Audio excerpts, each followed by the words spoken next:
छात्रा हूँ। मैं आप सबके सामने 4 चेहरे को लेकर आई हूँ और इन चारों ने हमारे देश को स्वतंत्र कराने में महत्वपूर्ण भूमिका निभाई है। सबसे पहले हमारे विद्यालय के छात्र आदित्य राज ने नीलकंठपुरा उड़ीसा के सबसे छोटी उम्र के क्रांतिकारी बाजी राव का किरदार निभाया है। बात दरअसल 10 अक्टूबर 1938 की है, जब ब्रिटिश पुलिस कुछ लोगों को गिरफ्तार करके भुवनेश्वर ले गए।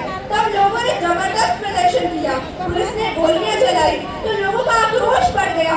बढ़ते आक्रोश की वजह से पुलिस ने ब्राह्मणी नदी के नीलकंठ घाट से भागने की कोशिश की। तब बाजीराव नदी के तट पर था।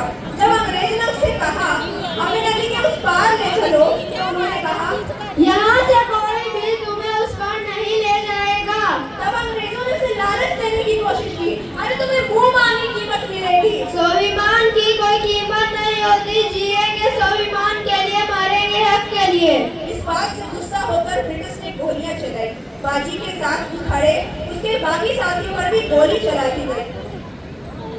किसी कवि ने इस घटना को बयां करते हुए कविता लिखा था कि चिता नहीं है, कि चिता नहीं है, देश का अंधेरा मिटा रहे तो मुक्ति की मशाल है।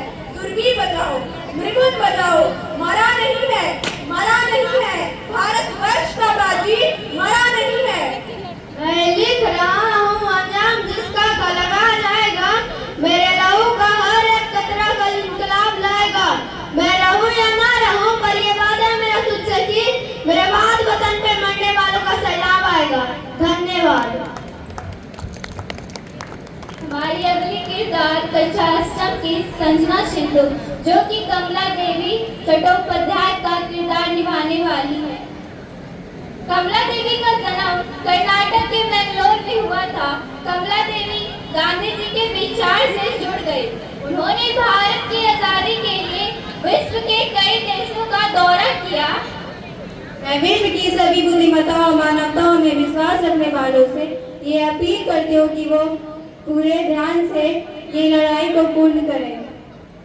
कमला देवी ने आजादी के बाद भी एक से बढ़ के एक काम किए, जैसे पाकिस्तान से आए कई लोगों को फरीदाबाद में बसाया।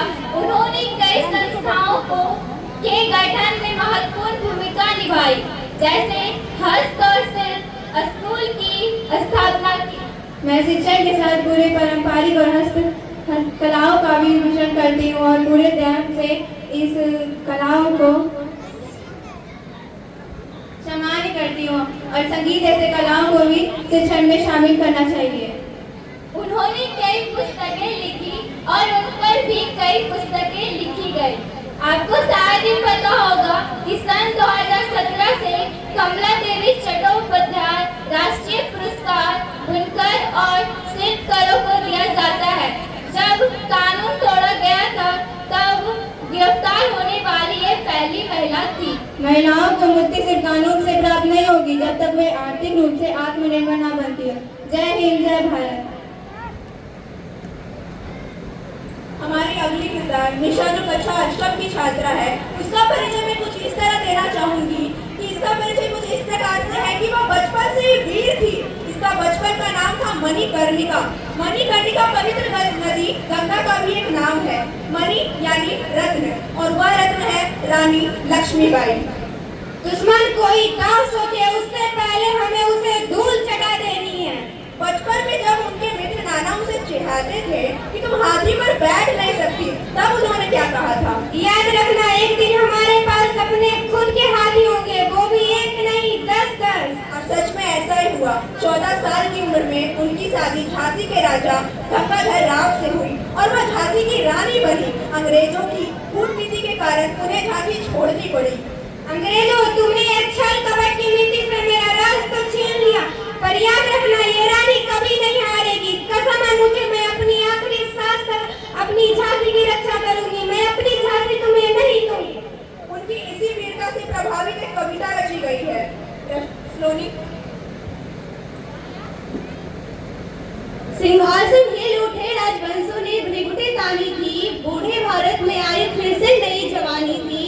गुमी हुई आजादी की कीमत सबने पहचानी थी, दूर फिरंगी को करने की सबने मन में पुरानी थी, सन 47 में चमक उठी वह तलवार पुरानी थी।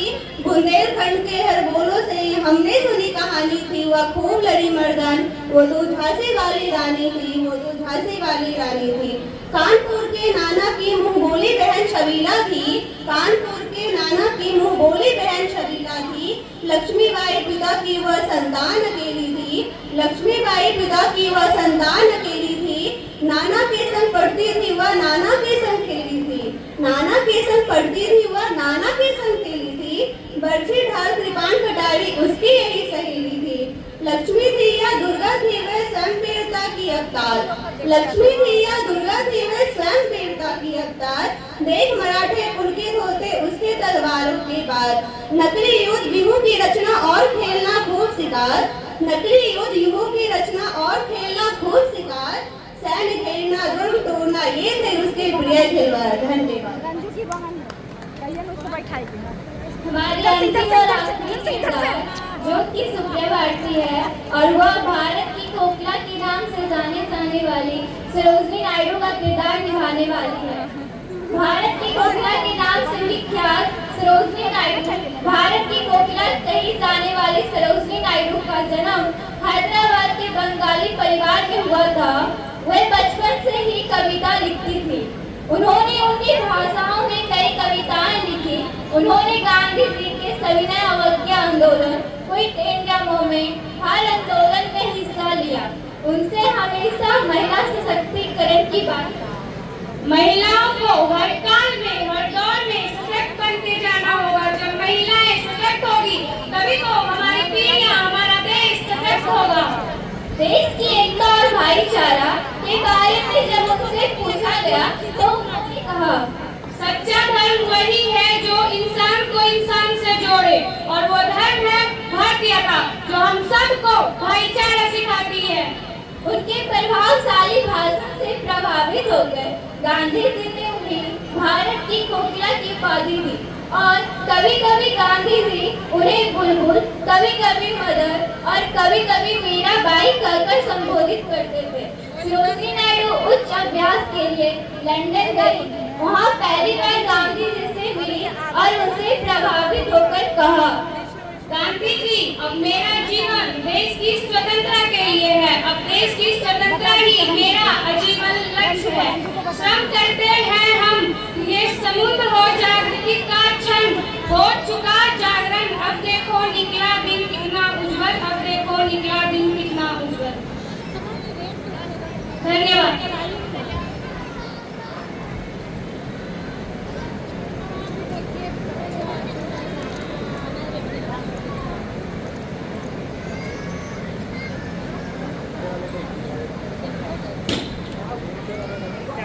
एक फोटो ले लीजिए, फोटो का ले लीजिए।